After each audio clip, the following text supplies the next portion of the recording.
Welcome back. In this video, we will review the different statuses used to track our goals throughout the goal lifecycle, which in this method is defined by four major phases: ideation, validation, execution, and closure. Tracking the status of your goals is valuable because we often have many different goals to manage concurrently over a long period of time. Without a status tracking process, one can waste time hunting down status on a particular goal and figuring out a next step. Additionally, the process of just setting goals can take a few weeks and involve many different stakeholders across the different levels of management. In this goal management template file, the cells in the status column include a drop-down menu of all statuses we will use to track our goals. The drop-down menu ensures data consistency and saves time typing and filtering. All new goals entered into the file for the first time should be set to first draft to indicate the goal was recently drafted by the author. Next, we have under review, which means the draft goal has been sent to necessary stakeholders and they are in the process of reviewing and providing feedback to the author. Next, we have revisions, which means the goal author has received feedback from stakeholders and is in the process of revising the goal based on that feedback. If multiple rounds of feedback are necessary, or if there are multiple layers of approval required, I suggest flipping between the under review and revision status as necessary. Next, we have several decision outcome statuses including approved, rejected, canceled, and on hold. Goals that are approved mean all decision makers have approved the goal to proceed with execution. Rejected goals are those decision makers determine they will never do. Canceled goals are those that were approved and in progress at one point, but for some reason decision makers decided to terminate the project and will not return to it.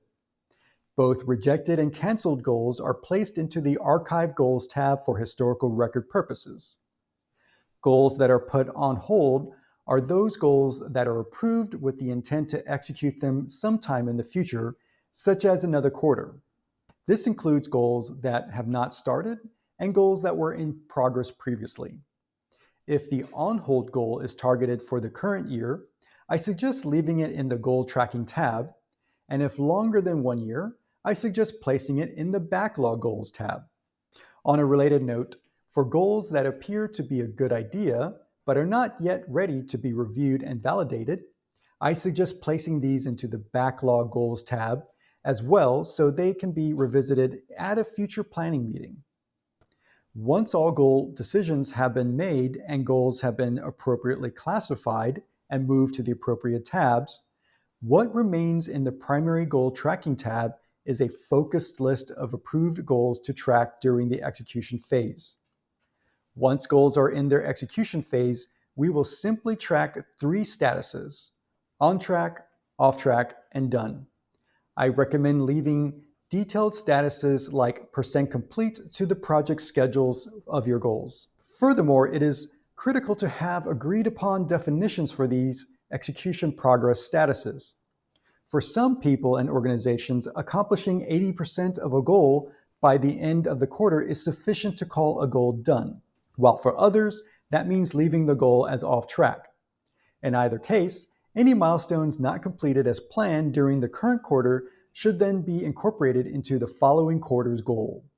One last important consideration is that if at some point during a quarter you find that the majority of your goals are off track, that usually indicates resources are over-allocated and it would be prudent to consider putting lower priority goals on hold and reallocating resources to the remaining higher priority goals to ensure they get done. That concludes this video on goal status tracking and how we accomplish that using the goal management file template. In the next video, we'll review the process for ranking our goals. Thank you very much for watching. If you found this video valuable, clicking that like button would be greatly appreciated. If you have a question or feedback, I invite you to leave a comment and I'll reply as soon as I can. To watch the other videos in this series or on other topics, you can find them on my profile page. And if you want to be notified whenever I post new content, click the follow or connect button on my profile. This is Richard Ibarra, wishing you continued success with your goals.